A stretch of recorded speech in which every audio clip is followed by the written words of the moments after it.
जय श्री राम प्रिय भक्तों।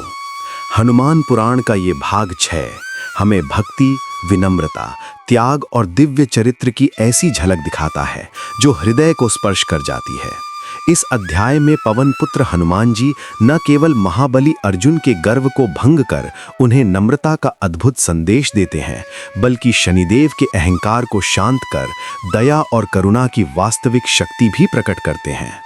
साथ ही वे यश और प्रशंसा की इच्छा का त्याग कर महर्षि वाल्मीकि के सम्मान की रक्षा करते हैं, जिससे हमें सीख मिलती है कि सच्ची महानता हमेशा विनम्रता में निहित होती है।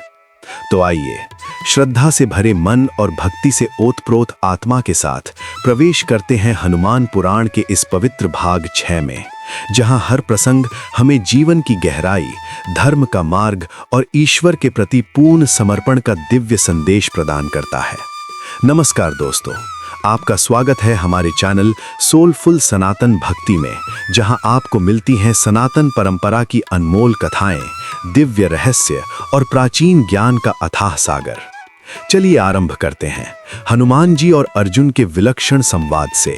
ये द्वापर युग का अंतिम चरण था, जब धर्म अधर्म की कश्मकश में अपने सबसे बड़े युद्ध की ओर बढ़ रहा था। कुरुक्षेत्र का युद्ध अभी भविष्य के गर्भ में था, लेकिन उसके सूत्रधारों की लीलाएं इसी समय रची जा रही थीं। पांडवों में तृतीय महान धनुर्धर अर्जुन अपनी युद्ध कला और अद्वितीय पराक्रम के लिए तीनों लोकों में प्रसिद्ध थे।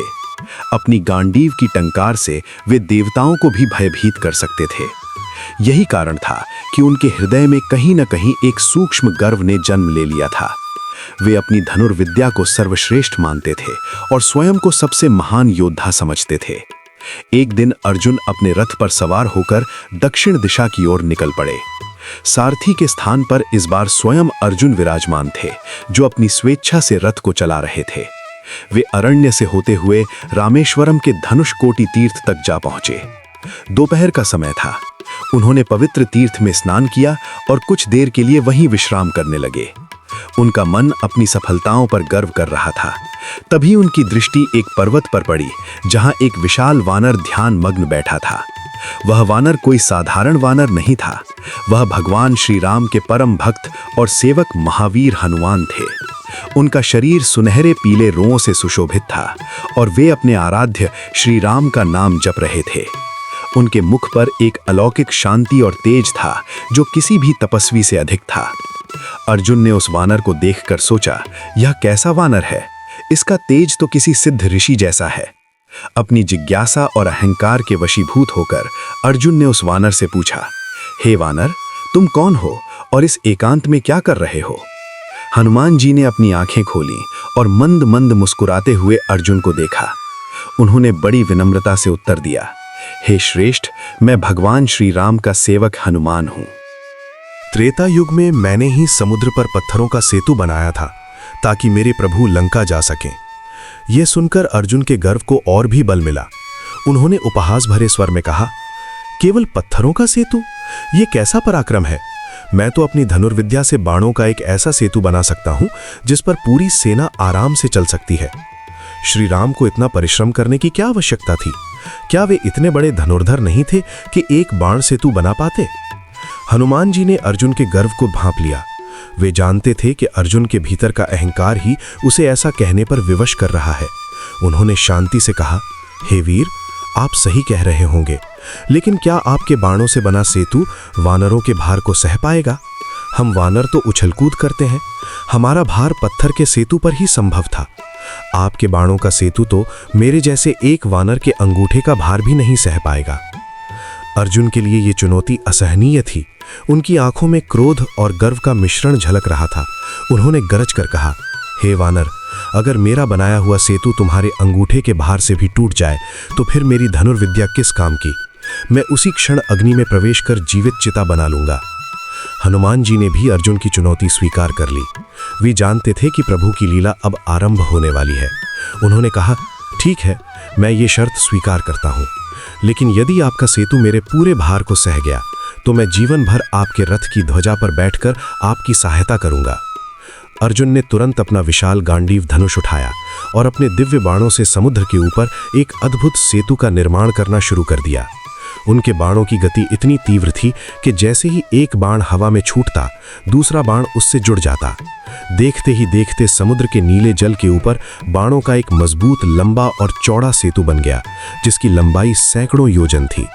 ये सेतु इतना सुंदर और मजबूत लग रहा था कि मानो वो कभी टूटेगा ही नहीं।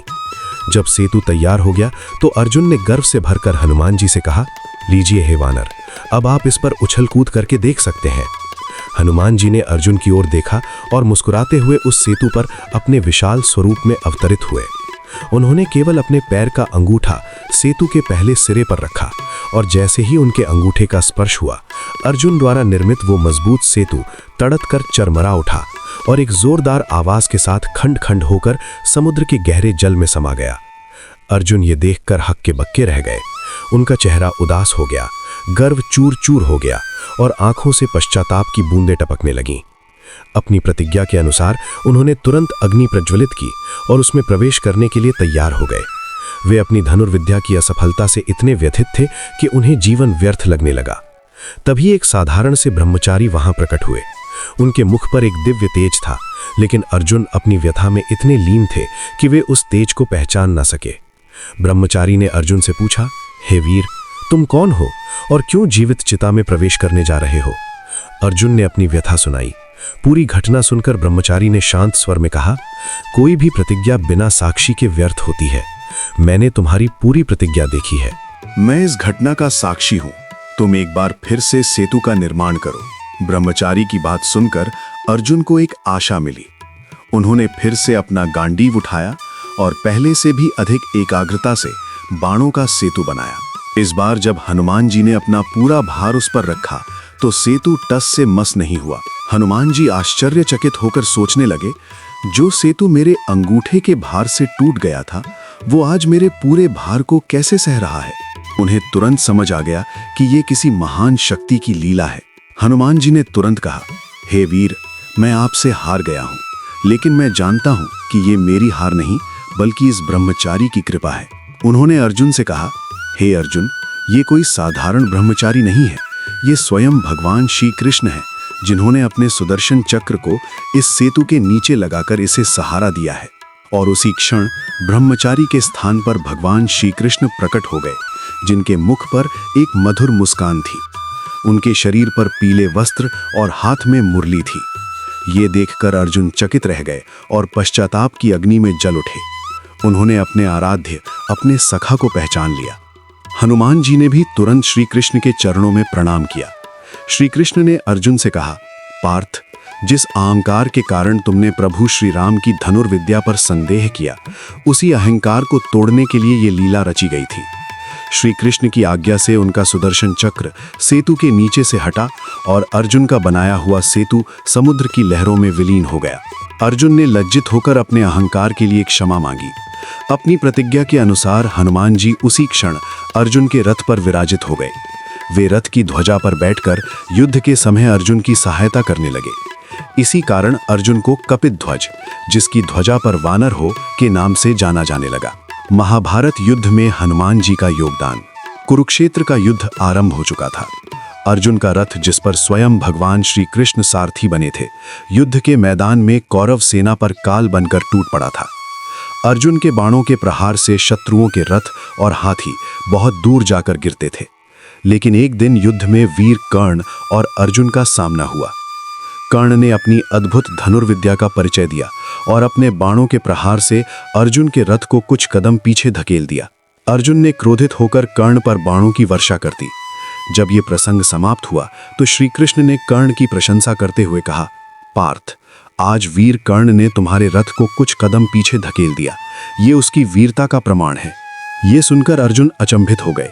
उन्होंने श्री कृष्ण से पूछा, हे केशव, जब मेरे बाणों से शत्रुओं के रथ और हाथी सैकड़ों कोस दूर चले जाते थे, तब तो आप कुछ नहीं कहते, लेकिन कर्ण के हल्के से प्रहार पर आप उसकी प्रशंसा कर रहे हैं। श्री कृष्ण ने अर्जुन के इस प्रश्न का उत्तर एक गहरी मुस्कान के साथ दिया। उन्होंने कहा, हे पार्थ, तुम्हारे रथ पर मैं और हनुमान जी विराजमान हैं। मेरे और हनुमान जी के होते हुए भी यदि तुम्हारा रथ पीछे हटा तो ये कर्ण की वीरता का प्रमाण है। श्री कृष्ण ने आगे कहा, अगर हनुमान जी तुम्हारी ध्वजा पर ना होते तो तुम्हारे रथ पर गिरने वाले ब्रह्मास्त्र और दिव्यास्त्रों के प्रहारों से ये रथ अब तक भस्म हो गया होता। जब युद्ध समाप्त हुआ तो श्री कृष्ण ने अर्जुन से कहा कि वे रथ से नीचे उतर जाएं। अर्जुन ने आदेश का पालन किया। उसके बाद श्री कृष्ण भी रथ से नीचे उतरे और तुरंत हनुमान जी से कहा कि अब वे भी ध्वजा से नीचे उतर जाएं। जैसे ही हनुमान जी रथ से नीचे उतरे, उस रथ में से एक अद्भुत तेज प्रकट हुआ और पूरा रथ धूं-धूं कर जलने लगा। अर्जुन ये देखकर चकित रह गए। श्री कृष्ण ने समझाया कि उनके और हनुमान जी के कारण ही ये रथ अभी तक सुरक्षित था। कर्ण, भीष्म और द्रोणाचार्य जैसे योद्धाओं के चलाए गए दिव्यास्त्रों का प्रहार इस रथ ने सहन किया था। श्री कृष्ण और हनुमान जी ने अपनी शक्ति से रथ को संभाले रखा था। इस प्रकार हनुमान जी ने अर्जुन के अहंकार को तोड़ा, उन्हें विनम्रता का पाठ सिखाया और फिर जीवन भर उनकी ध्वजा पर बैठकर उनकी रक्षा की। ये कथा हमें सिखाती है कि सच्ची शक्ति में अहंकार नहीं होता और विनम्रता ही सबसे बड़ा गुण है। हनुमान जी का त्याग और उनकी निस्वार्थ सेवा ही उनकी महानता का प्रतीक है।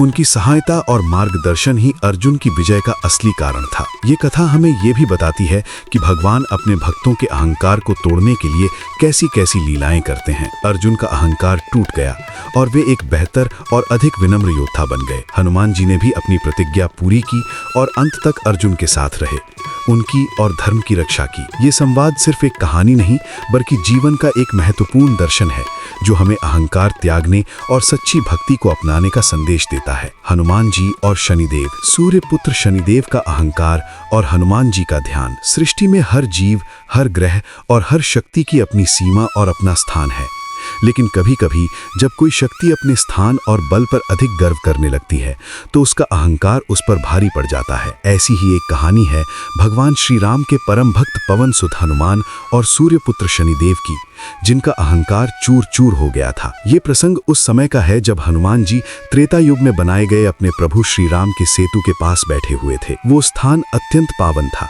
जहां समुद्र की लहरें लगातार उस सेतु को स्पर्श कर रही थीं। संध्या का समय था, चारों ओर एक अद्भुत शांति थी और हल्की शीतल हवा चल रही थी। हनुमान जी अपने प्रभु की लीलाओं का स्मरण करते हुए ध्यान मग्न थे। उनकी आंखें बंद थीं और उनके मुख पर एक दिव्य शांति थी, मानो वे इस संसार से बहुत दूर अपने आराध्य के चरणों में लीन हों। हनुमान जी के ध्यान की शक्ति इतनी गहन थी कि ब्रह्मांड की कोई भी नकारात्मक ऊर्जा उनके पास नहीं आ सकती थी। वे अपने आराध्य की भक्ति में इतने खोए हुए थे कि उन्हें अपने आसपास की दुनिया का कोई भान नहीं था। उसी समय सूर्य पुत्र शनिदेव समुद्र तट पर टहल रहे थे। शनिदेव न्याय के देवता हैं, जिनका प्रभाव इतना शक्तिशाली है कि वे राजा को रंक और रंक को राजा बना सकते हैं। वे सभी ग्रहों में सबसे धीमी गति से चलने वाले हैं और जब वे किसी की राशि में प्रवेश करते हैं तो उस व्यक्ति के जीवन में बहुत बड़े बड़े बदलाव आते हैं। उनकी इस शक्ति और प्रभाव के कारण उनके हृदय में अहंकार ने स्थान बना लिया था। वे स्वयं को सर्वशक्तिमान और अद्वितीय मानते थे। वे मन ही मन सोच रहे थे कि इस सृष्टि में कोई ऐसा योद्धा नहीं है जो उनका सामना कर सके। वे किसी ऐसे से युद्ध करना चाहते थे जिससे उनकी महान शक्ति का उपयोग हो सके। तभी उनकी नजर गहरे ध्यान में लीन हनुमान जी पर पड़ी। शनिदेव ने हनुमान जी के साधारण वानर रूप को देखकर उनकी शक्ति का अनुमान नहीं लगाया। उन्हें लगा कि ये एक साधारण वानर है जो तपस्या का ढोंग कर रहा है। अपने अहंकार के वश में होकर उन्होंने हनुमान जी को अपनी शक्ति का प्रदर्शन करने का एक अवसर माना। उन्होंने निश्चय किया कि वे इस वानर को युद्ध के लिए ललकारेंगे और अपनी श्रेष्ठता सिद्ध करेंगे। शनिदेव धीरे धीरे हनुमान जी के पास आए। उन्होंने अपने स्वाभाविक रूप को धारण किया जो कि अत्यंत भयावह और कठोर था। उनका रंग काला था और उनकी दृष्टि में एक अजीब सी क्रूरता थी। वे हनुमान जी के पास खड़े होकर कर्कश स्वर में बोले, हे वानर, तू कौन है और किस पाखंड में लीन है? मैं सूर्य पुत्र शनि हूं और अपनी शक्ति का प्रदर्शन करने आया हूं। उठ और मुझसे युद्ध कर। यदि तूने मुझसे युद्ध नहीं किया तो मैं तेरी राशि पर आकर तुझे पीड़ा दूंगा। हनुमान जी ने अपनी आंखें खोली और बड़ी विनम्रता से शनिदेव को देखा। उन्होंने शांत स्वर में कहा, महाराज, आप कौन हैं? कृपया मुझे मेरे प्रभु श्री राम के ध्यान में विचलित ना करें। मैं एक साधारण वानर हूं और मेरा युद्ध करने का कोई इरादा नहीं है। हनुमान जी की विनम्रता को शनिदेव ने उनकी कायरता समझा। वे और भी अधिक अहंकार से भर गए। उन्होंने कहा, हे वानर, तू अपनी वास्तविकता से अनभिज्ञ है। दुनिया में कोई भी मेरी शक्ति से बच नहीं सकता। बड़े बड़े देवता, दैत्य और मनुष्य मेरे नाम से कांपते हैं। मेरे प्रभाव से कोई बच नहीं सकता। मैं तुम्हें पीड़ा दूंगा। मैं तुम्हारी राशि में प्रवेश करूंगा। हनुमान जी ने फिर भी शांति नहीं खोई। वे जानते थे कि अहंकार का अंत बहुत बुरा होता है। उन्होंने फिर से विनम्रतापूर्वक कहा, हे महाराज, मैं आपका आदर करता हूँ, लेकिन कृपया आप यहाँ से चले जाएं और मुझे मेरा ध्यान करने दें। मैं बूढ़ा हो चुका हूँ और अब मुझे सांसारिक युद्धों में कोई रुचि नहीं है। लेकिन शनिदेव अपने अहंकार में इतने अंधे हो चुके थे कि उन्हें हनुमान जी की विनम्रता समझ नहीं आई। वे गुस्से में गरजते हुए बोले, मैं तुम्हारी बातें नहीं सुनूंगा। तू मुझसे युद्ध कर, अन्यथा मैं तुझे बलपूर्वक अपनी शक्ति का अनुभव कराऊंगा। ये कहकर शनिदेव ने हनुमान जी का हाथ पकड़ लिया और उन्हें घसीटना चाहा। उनका इरादा था कि वे हनुमान जी को उनके स्थान से उठाकर उनके बल का प्रदर्शन करें, लेकिन हनुमान जी टस से मस नहीं हुए। वे तो प्रेम और भक्ति की मूर्ति थे, पर जब कोई उनके आराध्य के ध्यान में बाधा डालता था तो वे क्रोधित हो जाते थे। इस बार शनिदेव ने उनकी सहनशीलता की सीमा पार कर दी थी। हनुमान जी ने अपनी आंखें खोलीं। उनकी आंखों में अब वही तेज था जो उन्होंने लंका दहन के समय धारण किया था। उन्होंने शांत किंतु दृढ़ स्वर में कहा, हे शनिदेव, मैं आपको समझा रहा था, लेकिन आपने मेरी विनम्रता को मेरी कमजोरी समझा। अब आप स्वयं अपने कर्मों का फल भोगेंगे। ये कहकर हनुमान जी ने अपनी विशाल पूंछ को लंबा करना शुरू कर दिया। उनकी पूंछ इतनी लंबी हो गई कि वो सैकड़ों योजन तक फैल गई। शनिदेव ने जैसे ही उन्हें बलपूर्वक खींचने का प्रयास किया, हनुमान जी ने अपनी पूंछ से उन्हें कसकर लपेट लिया। शनिदेव अपनी पूरी शक्ति लगाकर हनुमान जी की पूंछ से मुक्त होने का प्रयास करने लगे, लेकिन वो व्यर्थ था। वे हनुमान जी की पूंछ की पकड़ से बिल्कुल भी हिल नहीं पा रहे थे। उनकी सारी शक्तियां, सारे पराक्रम व्यर्थ हो गए थे। वे एक क्षण में ही हनुमान जी की शक्ति के सामने असहाय हो गए थे। हनुमान जी ने उन्हें अपनी पूंछ में लपेटकर राम सेतु की ओर दौड़ना शुरू कर दिया। वे सेतु पर दौड़ते हुए उसकी परिक्रमा करने लगे। शनिदेव उनकी पूंछ में बंधे हुए थे और पत्थरों और शिलाओं पर लगातार टकरा रहे थे। हनुमान जी ने जानबूझकर अपनी पूंछ को सेतु के कठोर पत्थरों पर पटकना शुरू कर दिया। शनिदेव का शरीर पत्थरों के इस निरंतर प्रहार से लहूलुहान हो गया। उनकी हड्डियां और मांस चूर चूर होने लगे। उन्हें असहनीय पीड़ा हो रही थी। उनका अहंकार चूर चूर हो गया था और अब वे पीड़ा से कराह रहे थे। शनिदेव ने सोचा था कि वे हनुमान जी को पराजित करके अपनी महानता सिद्ध करेंगे, लेकिन अब उनकी हालत एक साधारण जीव से भी बदतर हो गई थी। उनकी सारी शक्ति व्यर्थ हो गई थी। वे अपनी पीड़ा से छटपटाने लगे। उनका शरीर रक्त से लथपथ हो गया था और वे हनुमान जी से दया की भीख मांगने लगे। पीड़ा से कराहते हुए शनिदेव ने अत्यंत दीन स्वर में हनुमान जी से कहा, हे पवन सुत, मुझे क्षमा करें। मैं अपने अहंकार में अंधा हो गया था। मैंने आपकी शक्ति का अनुमान नहीं लगाया। कृपया मुझे इस पीड़ा से मुक्त करें। मैं अपनी हार स्वीकार करता हूं। हनुमान जी ने अपनी गति धीमी की। उन्होंने शनिदेव से कहा, हे शनिदेव, मैं जानता हूं कि अहंकार और शक्ति का मद किसी भी जीव को भ्रमित कर सकता है, लेकिन आप तो न्याय के देवता हैं। आपको ये समझना चाहिए था। आप मेरे प्रभु श्री राम के ध्यान में बाधा डाल रहे थे। मैं आपको तभी मुक्त करूंगा जब आप मेरे भक्तों को कभी कष्ट नहीं देंगे। आप वचन दें कि आप मेरे भक्तों की राशियों में प्रवेश नहीं करेंगे और उन्हें कभी पीड़ा नहीं देंगे। शनिदेव ने बिना किसी हिचकिचाहट के तुरंत ये वचन दे दिया। उन्होंने कहा, हे महावीर, मैं आज से आपको वचन देता हूं कि मैं आपके भक्तों और जो भी आपकी पूजा अर्चना करेगा उसे कभी कष्ट नहीं दूंगा। मैं आपके नाम से भयभीत रहूंगा। शनिदेव की दीनता और उनके वचन को सुनकर हनुमान जी का हृदय द्रवित हो गया। वे तो दया के सागर हैं। उन्होंने तुरंत अपनी पूंछ खोली और शनिदेव को मुक्त कर दिया। शनिदेव का शरीर खून से लथपथ था और उन्हें बहुत पीड़ा हो रही थी। उन्होंने हनुमान जी के चरणों में सादर प्रणाम किया और अपनी पीड़ा दूर करने के लिए उनसे कुछ मांगा। हनुमान जी ने उन्हें एक तेल दिया और कहा कि इसे अपने घावों पर लगाएं। इससे आपकी पीड़ा दूर हो जाएगी। शनिदेव ने उस तेल को अपने शरीर पर लगाया और उन्हें तुरंत राहत मिली। शनिदेव ने उसी क्षण से ये प्रतिज्ञा की कि जो भी भक्त उन्हें तेल अर्पित करेगा उस पर उनकी कृपा हमेशा बनी रहेगी। कहा जाता है कि तभी से शनिदेव को तेल चढ़ाने की प्रथा शुरू हुई और जो लोग हनुमान जी की पूजा करते हैं उन पर शनिदेव का प्रकोप नहीं पड़ता। ये कथा केवल एक पौराणिक कहानी नहीं है, बल्कि ये जीवन का एक गहरा दर्शन है। ये हमें सिखाती है कि चाहे कोई कितना भी शक्तिशाली क्यों ना हो, अहंकार हमेशा उसके पतन का कारण बनता है। शनिदेव, जिन्हें तीनों लोकों में कोई पराजित नहीं कर सकता था, वे हनुमान जी के सामने एक पल में ही विवश हो गए, क्योंकि हनुमान जी की शक्ति उनकी भक्ति और विनम्रता में निहित थी। हनुमान जी ने अपनी शक्ति का उपयोग शनिदेव के अहंकार को तोड़ने के लिए किया, न कि उन्हें नष्ट करने के लिए। उन्होंने अपने शत्रु को भी माफ कर दिया और उसे एक नया रास्ता दिखाया। ये उनकी महानता और दया का प्रतीक है। हनुमान जी का ये चरित्र हमें बताता है कि सच्ची शक्ति प्रेम, करुणा और निस्वार्थ भक्ति में होती है। जो व्यक्ति हनुमान जी की पूजा करता है, उसे न केवल सांसारिक कष्टों से मुक्ति मिलती है, बल्कि उसे जीवन में विनम्रता और धैर्य का भी ज्ञान होता है। हनुमान जी की भक्ति हमें ये सिखाती है कि जब हम अपने अहंकार का त्याग करते हैं और ईश्वर के प्रति पूर्ण समर्पण करते हैं, तो सभी संकट और बाधाएं अपने आप दूर हो जाती है।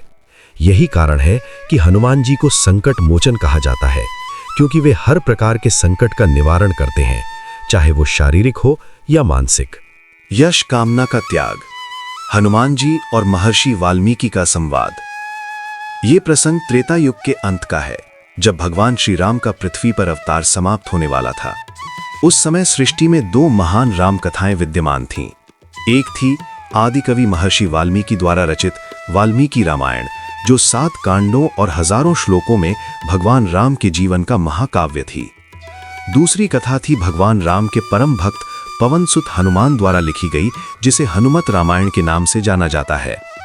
हनुमान जी ने अपने आराध्य की कथा को पत्थरों और शिलाओं पर लिखा था। जब वे किष्किंधा के पास एक पर्वत पर रहते थे, तो वे अपने ध्यान और उपासना के बाद समय समय पर उस पर्वत की साफ सुथरी शिलाओं पर अपने नाखूनों से रामचरित का वर्णन करते थे। उनकी लिखी हुई कथा इतनी सरल, भावपूर्ण और गहन थी कि उसमें भगवान राम के चरित्र का ऐसा अद्भुत और अलौकिक चित्रण था जो कहीं और दुर्लभ था। एक दिन महर्षि वाल्मीकि को यह समाचार मिला कि हनुमान जी ने भी राम कथा लिखी है। ये जानकर वाल्मीकि जी के मन में एक जिज्ञासा उत्पन्न हुई। वे अपनी रामायण को लेकर बहुत गर्वित थे, क्योंकि उन्होंने उसमें भगवान राम के जीवन को एक महाकाव्य का रूप दिया था। लेकिन उन्हें यह भी संदेह था कि कहीं हनुमान जी की कथा उनकी अपनी कथा से बेहतर तो नहीं है। अपने इस संदेह को दूर करने और रामचरित को देखने के लिए वे हनुमान जी के पास किष्किंधा की ओर निकल पड़े। जब वाल्मीकि जी हनुमान जी के पास पहुंचे, तो उन्होंने देखा कि हनुमान जी भगवान राम के ध्यान में लीन थे। वाल्मीकि जी ने बड़ी विनम्रता से हनुमान जी को प्रणाम किया। हनुमान जी ने अपनी आंखें खोली और वाल्मीकि जी का स्वागत किया। वाल्मीकि जी ने अपनी जिज्ञासा प्रकट करते हुए हनुमान जी से कहा, हे पवनसुत, मुझे पता चला है कि आपने भी राम कथा लिखी है। क्या मैं उसे देख सकता हूँ? हनुमान जी ने बड़ी विनम्रता के साथ उन्हें स्वीकार किया। वे जानते थे कि वाल्मीकि जी उनके लिए एक विशेष अतिथि हैं, क्योंकि वे स्वयं आदि कवि हैं और उन्होंने भगवान राम के चरित्र को संसार के सामने लाया है। हनुमान जी ने वाल्मीकि जी को अपने कंधे पर बैठाया और उस पर्वत पर ले गए जहां उन्होंने शिलाओं पर अपनी कथा लिखी थी। वाल्मीकि जी ने जब उन शिलाओं पर लिखी कथा को देखा, तो वे चकित रह गए। हनुमान जी ने अपनी कथा में भगवान राम की लीलाओं, उनकी भक्ति और उनके त्याग का ऐसा अद्भुत और सरल वर्णन किया था जो उनकी अपनी रामायण में भी नहीं था। हनुमान जी ने अपनी कथा को छंदों और श्लोकों में नहीं, बल्कि सीधे साधे शब्दों में लिखा था, जो हृदय को सीधे स्पर्श करते थे। वाल्मीकि जी ने पूरी कथा को पढ़ना शुरू किया। जैसे जैसे वे पढ़ते गए, उनके चेहरे पर खुशी की जगह उदासी छाने लगी। उन्होंने देखा कि हनुमान जी की रामायण उनकी अपनी रामायण से कई गुना बेहतर है। हनुमान जी ने अपनी कथा में जिन घटनाओं और भावनाओं का वर्णन किया था, वो अद्वितीय था।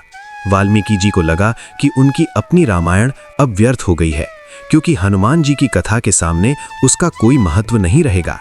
उन्हें अपने यश और कीर्ति की चिंता होने लगी।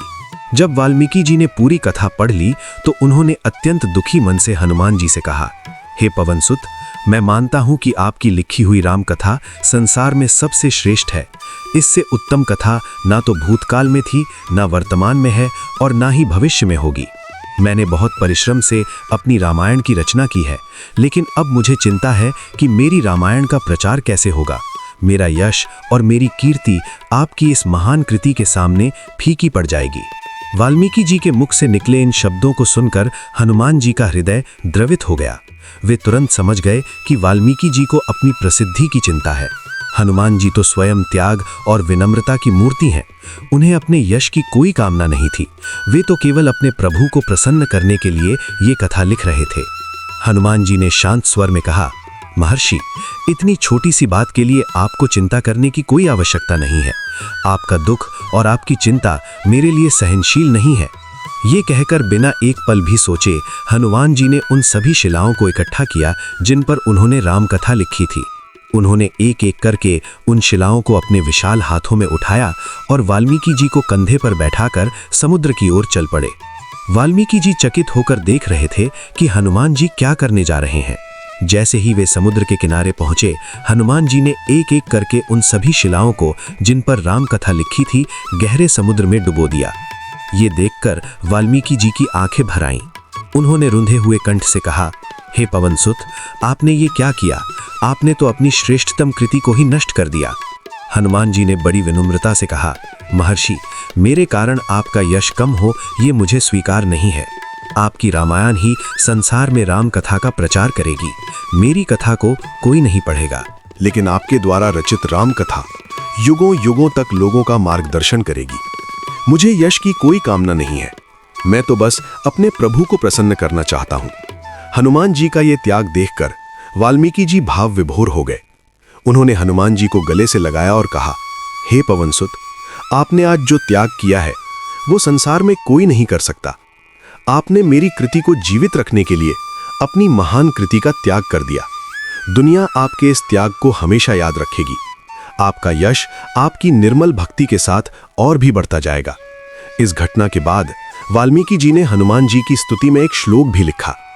ये घटना हमें सिखाती है कि सच्ची महानता प्रसिद्धि पाने में नहीं बल्कि प्रसिद्धि का त्याग करने में है। हनुमान जी ने यश की कामना को पूरी तरह से त्याग दिया और अपने आराध्य के प्रति अपनी भक्ति को सबसे ऊपर रखा। उनका ये कार्य हमें बताता है कि जब हम निस्वार्थ भाव से कुछ करते हैं तो उसका फल यश और कीर्ति से कहीं अधिक बड़ा होता है। भक्तों के सहायक हनुमान जी की कृपा और करुणा।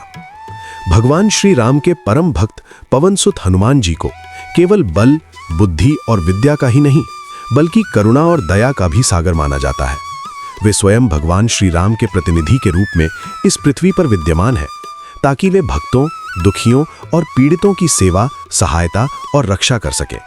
हनुमान जी की सबसे बड़ी विशेषता ये है कि वे भक्तों की पुकार सुनते ही तत्काल सहायता के लिए पहुंच जाते हैं, क्योंकि वे सर्वत्र विद्यमान और घट घट वासी हैं।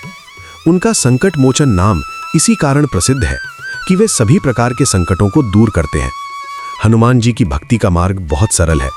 वे केवल सच्ची भक्ति और प्रेम को देखते हैं, न कि व्यक्ति की विद्वत्ता या सामाजिक स्थिति को। वे भगवान श्री राम के नाम कीर्तन और उनकी कथा से अत्यंत प्रसन्न होते हैं। जहां भी श्री राम का नाम प्रेम पूर्वक लिया जाता है, हनुमान जी वहां अवश्य उपस्थित होते हैं। उनकी प्रसन्नता का रहस्य यही है कि वे केवल अपने आराध्य की लीलाओं का गुणगान सुनना चाहते हैं। हनुमान जी की कृपा से भक्तों के जीवन में कई चमत्कार हुए हैं। उन्होंने कितने ही भक्तों को भगवान के दर्शन कराकर उनका जीवन सफल कर दिया। आइए कुछ प्रमुख कथाओं के माध्यम से उनके भक्तों के सहायक होने के गुण को समझते हैं। महाभारत काल में हनुमान जी का योगदान। त्रेता युग से द्वापर युग तक हनुमान जी भक्तों के सहायक रहे हैं। महाभारत काल में पांडवों में सबसे बलवान भीमसेन को अपने बल का कुछ अहंकार हो गया था। जब पांडव वनवास में थे तो एक दिन द्रौपदी ने उन्हें सुगंधित फूल लेने के लिए एक विशेष कमल सरोवर के पास भेजा। भीमसेन अहंकार में चूर होकर रास्ते में आने वाले सभी वृक्षों और पर्वतों को तोड़ते हुए आगे बढ़ रहे थे। एक वृद्ध वानर रास्ते में अपनी पूंछ फैलाकर लेटा हुआ था। भीमसेन ने उस वानर से कहा, हे वानर, तुम कौन हो और ऐसे रास्ते में क्यों लेटे हो? अपनी पूंछ हटाओ, मुझे आगे जाना है। वो वृद्ध वानर कोई और नहीं, स्वयं हनुमान जी थे। हनुमान जी ने विनम्रता से कहा, मैं बूढ़ा हो चुका हूं, इसलिए मुझसे चला नहीं जाता। तुम मेरी पूंछ को हटाकर आगे चले जाओ। भीमसेन ने अहंकार में अपनी पूरी शक्ति लगाकर पूंछ हटाने का प्रयास किया, लेकिन वो असफल रहे। उन्होंने कई बार प्रयास किया, लेकिन पूंछ टस से मस नहीं हुई। अंत में भीमसेन समझ गए कि ये कोई साधारण वानर नहीं है। उन्होंने अपनी भूल स्वीकार की और हनुमान जी से क्षमा मांगी। तब हनुमान जी ने उन्हें अपना असली रूप दिखाया और कहा, मैं तुम्हारा भाई हूं। उन्होंने भीमसेन को गले लगाया और उनके अहंकार को दूर किया। इस प्रकार हनुमान जी ने अपने भाई के अहंकार को तोड़कर उनका कल्याण किया। इसके अलावा महाभारत युद्ध में हनुमान जी अर्जुन के रथ पर ध्वजा बनकर विराजमान थे। कर्ण, भीष्म और द्रोणाचार्य जैसे महान योद्धाओं के दिव्यास्त्रों का प्रहार हनुमान जी और श्री कृष्ण ने मिलकर सहा था। युद्ध के अंत में जैसे ही हनुमान जी रथ से उतरे, वो रथ धू धू कर जल उठा। ये हनुमान जी की कृपा और उनकी शक्ति का ही प्रमाण था कि अर्जुन का रथ युद्ध के अंत तक सुरक्षित रहा।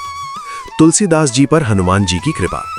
हनुमान जी की कृपा का सबसे बड़ा और प्रसिद्ध उदाहरण गोस्वामी तुलसीदास जी का जीवन है।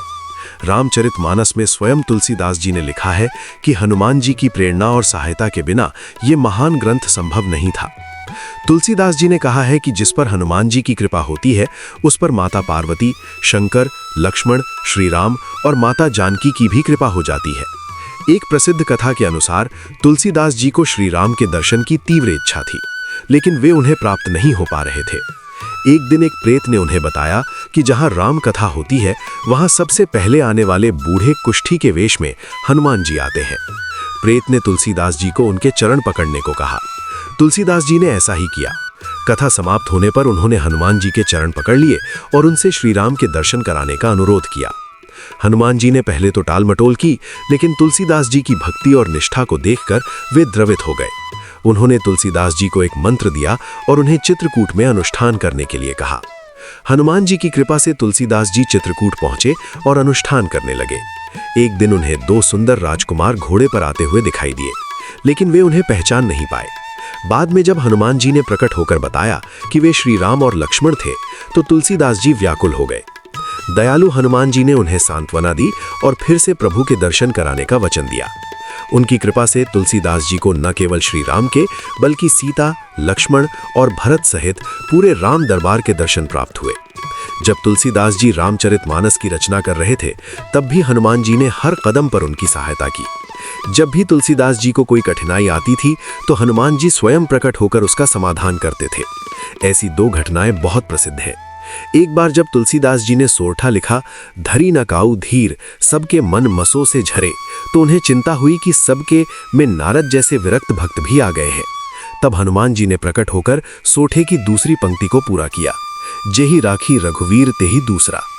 जब धनुष यज्ञ का वर्णन करते समय उन्होंने लिखा, शंकर चापू जहाज सागर रघुवर बाहुबल, बूढ़ो सकल समाज। सकल समाज शब्द को लेकर वे रुक गए, क्योंकि इसमें महर्षि विश्वामित्र जैसे लोग भी शामिल हो गए थे। तब हनुमान जी ने प्रकट होकर इसे पूरा किया, चढ़ा जो प्रथम ही मोह बस। हनुमान जी हर जीव को प्रभु के मंगलमय चरणों में पहुंचाकर उनका कल्याण करने के लिए आतुर रहते हैं, लेकिन हमारी ही सांसारिक वासनाएं इस मार्ग में बाधा बनती हैं। हम भौतिक सुखों में इतने लीन रहते हैं कि हम आत्म कल्याण और प्रभु प्राप्ति की इच्छा ही नहीं करते। इसी कारण दया के सागर हनुमान जी विवश हो जाते हैं। हनुमान जी को प्रसन्न करना बहुत सरल है। उन्हें प्रसन्न करने के लिए आजीवन ब्रह्मचर्य का पालन, सदाचार, दीन दुखियों की सेवा और संतों भक्तों के प्रति श्रद्धा और विश्वास आवश्यक है। जब हनुमान जी संतुष्ट होते हैं, तो श्री रघुनाथ जी भी तुरंत प्रसन्न हो जाते हैं। मारुति की प्रसन्नता में ही हमारे जीवन की सफलता निहित है। हनुमान जी को कैसे प्रसन्न करें? हनुमान जी की प्रसन्नता का सबसे बड़ा रहस्य सच्ची और निर्मल भक्ति में छिपा है। उन्हें प्रसन्न करने के लिए किसी बड़े अनुष्ठान या महंगे चढ़ावे की आवश्यकता नहीं है। जो भक्त पूर्ण हृदय से उनकी भक्ति करता है, हनुमान जी उसकी सहायता के लिए तुरंत उपस्थित हो जाते हैं। उनकी भक्ति का मार्ग बहुत सीधा और सरल है। ब्रह्मचर्य और सदाचार। हनुमान जी स्वयं आजीवन ब्रह्मचारी रहे हैं, इसलिए उन्हें प्रसन्न करने के लिए ब्रह्मचर्य और सदाचार का पालन करना बहुत महत्वपूर्ण है। ब्रह्मचर्य का अर्थ केवल शारीरिक ब्रह्मचर्य नहीं, बल्कि मन और वचन से भी ब्रह्मचर्य का पालन करना है। अगर आप पूर्ण ब्रह्मचर्य का पालन नहीं कर सकते, तो भी कोशिश करें कि आप अपने जीवन में सदाचार और नैतिकता बनाए रखें। गलत कार्यों और विचारों से दूर रहें। निस्वार्थ सेवा। हनुमान जी ने अपना पूरा जीवन अपने प्रभु श्री राम की निस्वार्थ सेवा में समर्पित कर दिया। वे केवल सेवा के लिए ही जीते थे। इसलिए यदि आप उन्हें प्रसन्न करना चाहते हैं, तो दीन दुखियों, असहाय लोगों और गरीबों की निस्वार्थ सेवा करें।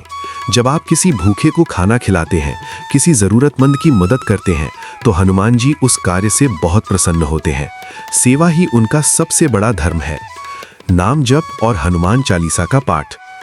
हनुमान जी को प्रसन्न करने का सबसे सरल और प्रभावी तरीका उनके और उनके प्रभु श्री राम के नाम का जाप करना है। हनुमान जी वहां अवश्य उपस्थित होते हैं जहां श्री राम का नाम प्रेम पूर्वक लिया जाता है। हनुमान चालीसा का पाठ हनुमान जी को बहुत प्रिय है। गोस्वामी तुलसीदास जी ने स्वयं ये लिखा है कि हनुमान चालीसा का पाठ करने से सभी संकट दूर हो जाते हैं। प्रतिदिन सुबह और शाम को हनुमान चालीसा का पाठ करने से मन में शांति आती है और सभी बाधाएं दूर होती हैं। राम नाम का जाप। हनुमान जी को अपने नाम से भी अधिक प्रिय श्री राम का नाम है, इसलिए जब भी आपको समय मिले श्री राम, जय जय राम या सीताराम का जाप करें। ये जाप हनुमान जी के हृदय को बहुत आनंद देता है। जब वे प्रसन्न होते हैं तो वे आपकी हर इच्छा को पूरा करते हैं। मंगलवार और शनिवार का महत्व। हनुमान जी को मंगलवार और शनिवार का दिन विशेष रूप से समर्पित है। इन दिनों पर पूजा करने से वे बहुत जल्दी प्रसन्न होते हैं। मंगलवार को हनुमान जी का दिन माना जाता है। इस दिन लाल वस्त्र पहनकर हनुमान जी की पूजा करें, उन्हें लाल फूल, लाल सिंदूर और चमेली का तेल चढ़ाएं। इस दिन व्रत रखने और सुंदरकांड का पाठ करने से विशेष लाभ मिलता है।